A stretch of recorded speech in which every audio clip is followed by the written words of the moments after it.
¿A quién no le gustaría vivir en una casa con todos los gastos pagados? Es un lujo que no está al alcance de cualquiera, y eso lo saben bien los ministros de Sánchez, que haciendo uso del erario público viven a todo tren con lujos que, pese a estar incluidos en su contrato, exceden lo que podría denominarse como gasto ético. Soy Belén Montes y hoy en el debate, el despilfarro en las casas pagadas de los ministros de Sánchez.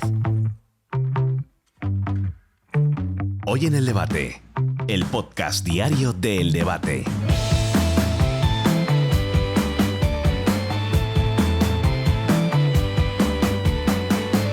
Tener una casa con todo pagado es una cosa y otra muy distinta. Aprovechar esa casa en la que vives con todo incluido para encima hacer cambios que cuestan miles de euros al gobierno y al país en general. Tras los 24.000 euros de gasto de la ministra de Hacienda, María Jesús Montero, en una cocina nueva, llegan los 44.000 euros de homenaje o jardinería de la ministra de Transportes, Raquel Sánchez.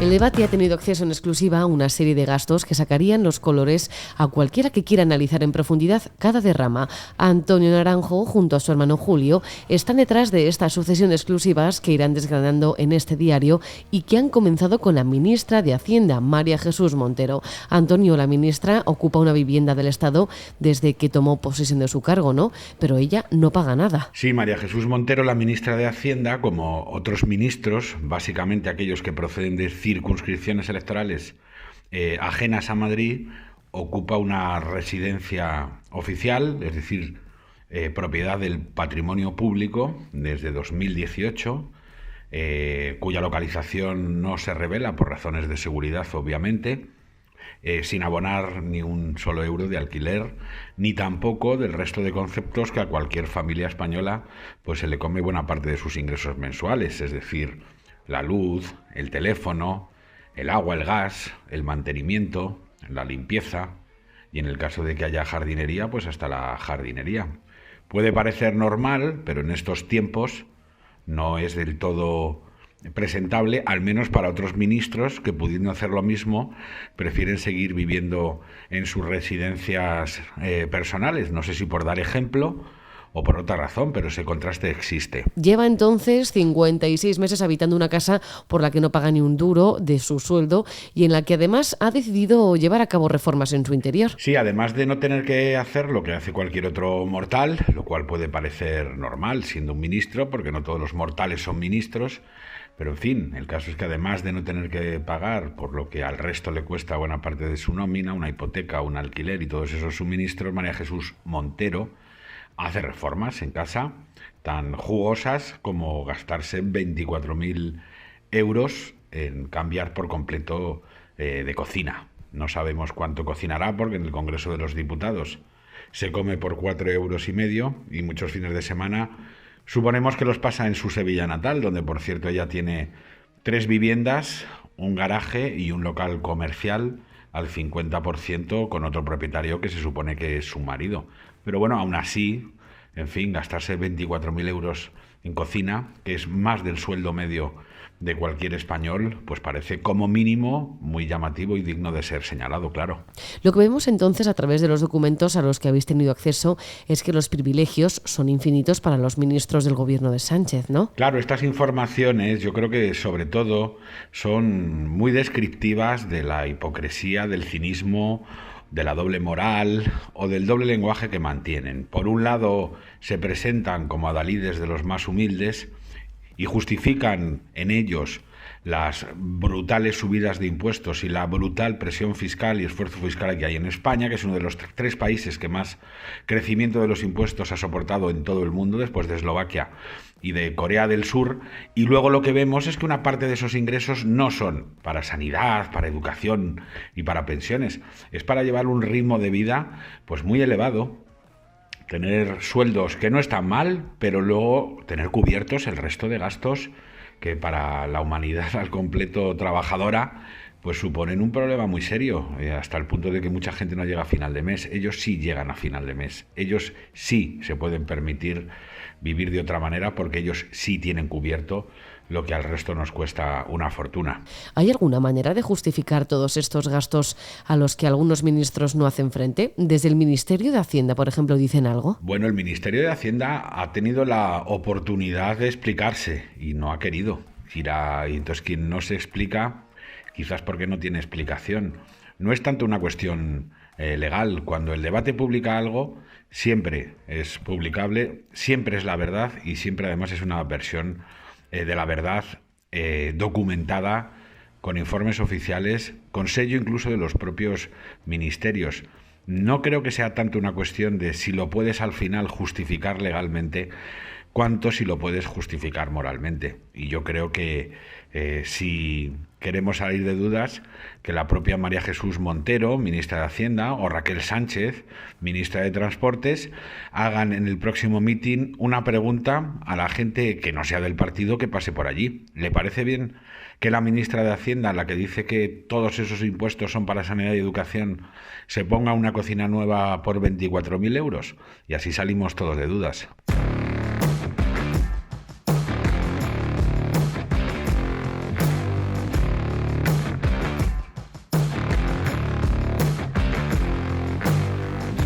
Julio Naranjo, la ministra de Transportes, Raquel Sánchez, es la segunda de las exclusivas que publicáis y que vive como quiere de bien, ¿no? Lo que sí hemos podido comprobar es que una cosa es lo que el gobierno más que publicar publicita y luego lo que en realidad se practica. Es cierto que, sin entrar en consideraciones de fondo, la verdad es que el nivel de vida que corresponde a cada ministro, sin entrar en consideraciones si es lo correcto o no, ofrece datos verdaderamente significativos. Y en el caso de la ministra Raquel Sánchez, ofrece también unas cifras que han puesto de alguna forma en perspectiva los gastos en los que incurría el exministro Ábalos, pero también es verdad que en su caso concreto hay otros gastos que resultan simplemente cuando menos sorprendentes. La vivienda donde reside la actual ministra de Transportes, antes la del exministro José Luis Ábalos, acumula un gasto que llega a los 340.000 euros. De este dinero, ¿destinan algo de su retribución al pago de facturas? Hasta hace no mucho tiempo, con el presidente Sánchez a la cabeza, se ha insistido en mantener una explicación carente de explicación, valga la redundancia, porque se ha utilizado siempre la cuenta general de gastos del Estado como una especie de entramado económico-financiero del que es prácticamente imposible discernir en qué gastos se incurren. Esta realidad, tras la investigación del debate, muestra que eso no es así, como no podía ser, por otro lado, de otra manera, porque tengamos en cuenta que hablamos de caudales públicos y que está absolutamente todo presupuestado y fiscalizado. Otra cosa es, en algunos casos, como en esta serie que hemos investigado, queda acreditado la tendencia natural de unos y otros a decir o a contar o no contar. Sí que es cierto que en este caso podemos afirmar que todo ello no es considerado por el Estado, no así por los ministros, porque ignoramos, dado que son datos de especial protección de carácter fiscal, pero por el Estado la puesta a disposición de todos estos bienes de uso público con carácter privado no tiene la consideración de un pago en especie. Tan es así que en el caso de la ministra del ramo, Hacienda, María Jesús Montero, que hemos esperado hasta el último día a que su gabinete de comunicación nos contestara, han sido incapaces de ofrecer una explicación más allá de lo que efectivamente publicábamos días atrás, que efectivamente se ha gastado 24.000 euros en la renovación íntegra de una cocina. Estos gastos, que sí están fiscalizados, no obstante, en función de la tendencia personal del ministro o de la ministra del ramo, son más o menos visibles, pero es verdad que para el gobierno, o para el Estado, mejor dicho, en este caso no es considerado un pago en especie, que es lo que ocurría en cualquier otra situación para cualquier otro ciudadano de a pie. ¿Han justificado de alguna manera todos los gastos que generan y a los que no hacen frente con sus sueldos anuales como ministros del gobierno? Bueno, sí, encontrando lo que dice la normativa, y es que efectivamente cada ministro, previo informe de la Dirección General de Patrimonio de la Hacienda Pública, puede otorgar una autorización para ocupar esa vivienda. Decíamos que no es defendible ética ni estéticamente que efectivamente sea el propio ministro quien se autorice. ¿Por qué hay unos ministros que tienen casas sí y otros no? Habida cuenta de que desde la propia administración nos han dicho que ellos no saben nada, vuelve a cobrar forma aquí el presidencialismo que no se corresponde, a mi modo de ver, con el sistema constitucional actual que tenemos, que es un modelo de parlamentarismo, un presidencialismo de unos poderes ejecutivos exorbitantes que el propio Sánchez se encarga de recordarnos una y otra vez, cuando le preguntamos sobre estos extremos, que él dirige el país conforme a los artículos de la Constitución española y que poco menos, esa es la traducción que yo hago en este sentido, de todo depende de él. Recuerda los tiempos de cuando el vicepresidente Alfonso Guerra decía que quien se moviera no sale en la foto. No creo yo que en ningún momento haya un ministro que por sí mismo elija ocupar un espacio público sin previo conocimiento y autorización del propio presidente del gobierno. Lo que pasa es que todo esto parece ser que ocurre por una vía de hecho y no de derecho. Hombre, esto cuando menos es reprobable y desde luego criticable.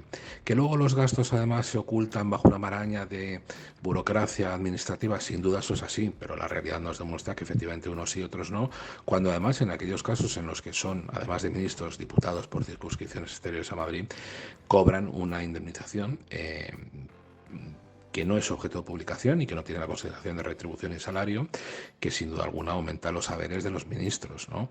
Esto es una realidad. Lo que hemos podido observar a través de vuestras informaciones es que no todos los ministros que residen fuera de Madrid han optado por ocupar viviendas del Estado. A la hora de acometer esta investigación, efectivamente nos hemos preguntado cuáles son los criterios que en su caso ha seguido la Administración, dirigida por el presidente del Gobierno en este caso, para asignar a unos ministros sí y a otros no una vivienda de uso público. Es cierto que se ha dicho, lo cual es redundante, que esos bienes que en su caso tienen un uso privado como residencia propia y privada de cada ministro, no dejan de ser bienes de dominio público. Hombre, faltaría más, por supuesto que son bienes de dominio público. Pero también es verdad que cuando hemos preguntado cuál es el criterio que se sigue, se nos ha contestado de una forma sorprendente que no existe una legislación específica que así lo regule. Eso no es correcto, puesto que hay una ley de patrimonio público de las administraciones públicas del 2003 que efectivamente establece cómo y cuándo. El truco quizá estriba en que son los propios ministros los que, previo informe de la Dirección General de Patrimonio, que por cierto corresponde a la Hacienda Pública, emita un informe en ese sentido y se otorgue una autorización por parte del propio ministro.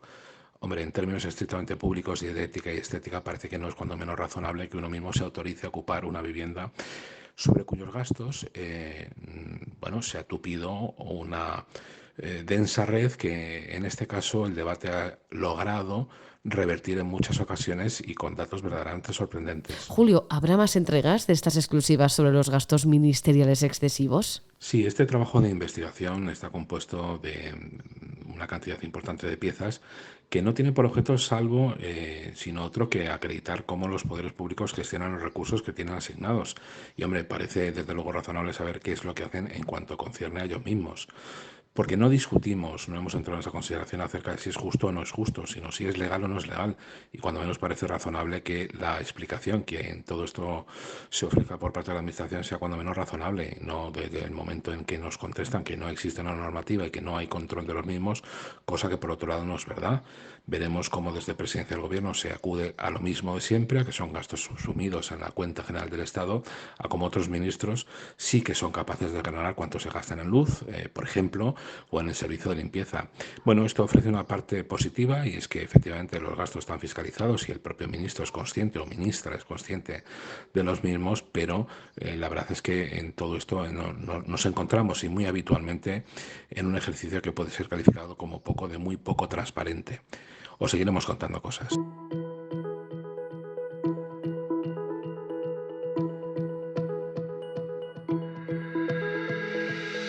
Miles de euros de gastos que han dejado que los contribuyentes hicieran frente con sus impuestos, reformas de cocinas, toldos en los jardines, muchas zonas de ramas superfluas que perfectamente podrían pagar de su bolsillo, pero que deciden directamente no hacerlo.